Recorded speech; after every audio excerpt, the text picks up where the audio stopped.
New York City is one of the most recognizable cities in the world, a bustling metropolis that is rightly considered one of the focal points for economic, political, and social activity in America. The city is filled with recognizable landmarks and icons, one of the most identifiable of which is the yellow taxicab. These canary yellow cars have transported New Yorkers across the city since 1897 and currently stand as the only transportation service legally permitted to be hailed for pickup off the street. However, the market for transportation is evolving rapidly, and so too are taxis competition. Founded in 2010, the startup known as Uber has risen from a little-known idea to a multi-billion-dollar transportation network company, and is now available in 58 countries and over 300 cities. Utilizing the now omnipresent smartphones, Uber is hailed through an app, which then signals the nearest driver to your location to come pick you up. Unlike a conventional cab, all hiring and payment is not handled with the driver, but rather with Uber itself, through your credit card. Using a pricing algorithm, Uber adjusts its price to the supply and demand in a given market, a method known as surge pricing. The algorithm will adjust prices almost instantaneously, for instance during bad weather or periods of severe cold. Since people will be less likely to walk or drive during these periods, Uber can maximize its profit by upping the price during periods of high demand. Another aspect of Uber that makes it unique and innovative is its business model. Rather than act as a conventional business that employs its drivers, Uber operates as a platform company and simply matches drivers that apply with the demand for transportation service and takes a cut from any transactions, roughly 20% in New York City. Because Uber drivers are not technically employees but independent contractors, the risk and cost of investment and payment are shifted to the employees, while Uber simply collects the revenue. This means that the cost of vehicles, insurance, and traffic infractions are not handled by Uber, but rather by each individual driver.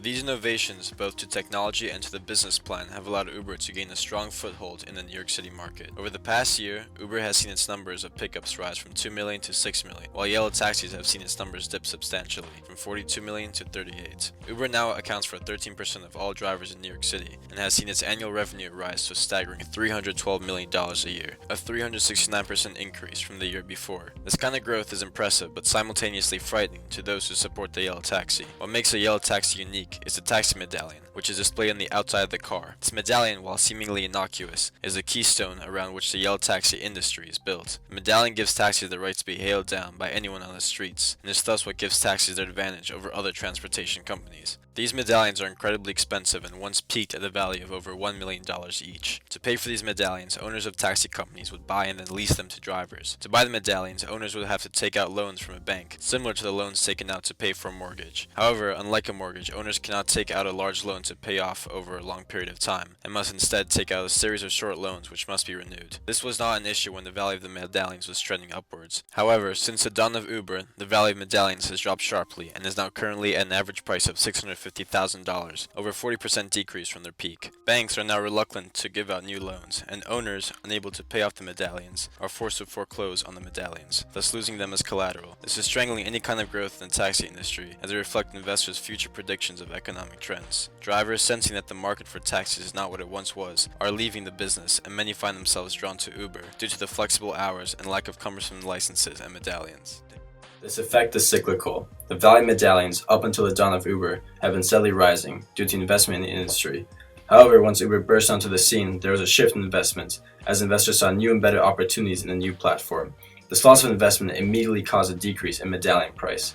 However, this decrease in price caused more and more investors to turn away from the taxi industry, thus creating a reinforcing feedback loop, lowering the investment in the taxi market even further. This in turn caused the value of medallions to keep spiraling, causing a second reinforcing feedback loop that lowered the price of medallions even further. This process is repeated over and over again, lowering the price to historic lows. Mohammed Rahman is just one of many drivers who have switched from the yellow taxi cab industry to become an independent contractor for Uber. When asked why, he cites a familiar line of reasoning that is shared with many others. All right, 22 years as a yellow taxi driver. Yes. What made you switch? A friend of mine, he told me is better. Uber, most of people, they use technology, iPhone. I don't have to make a deal with the money, use credit card, and after a whole week, and they send money in my bank, so I don't have to make a deal with money with any people, And I'm driving my own car, nice and try to be clean, Oh, so this is your own car? Yes. outside of Lower Manhattan. As Manhattan is the busiest borough and a center of commerce for the city, most people seek to go either to or from there. Data shows that the yellow taxicabs of New York City pay very little attention to the outer boroughs, with just 14% of their pickups coming from outside Manhattan in 2014. Uber, on the other hand, was initially started in New York City with the intention of servicing the outer, neglected boroughs. In 2014, 25% of their rides started outside of Manhattan. Uber is particularly strong in areas that are not near a subway, such as southern Brooklyn. This extra attention from Uber can make a world of a difference for outer borough residents.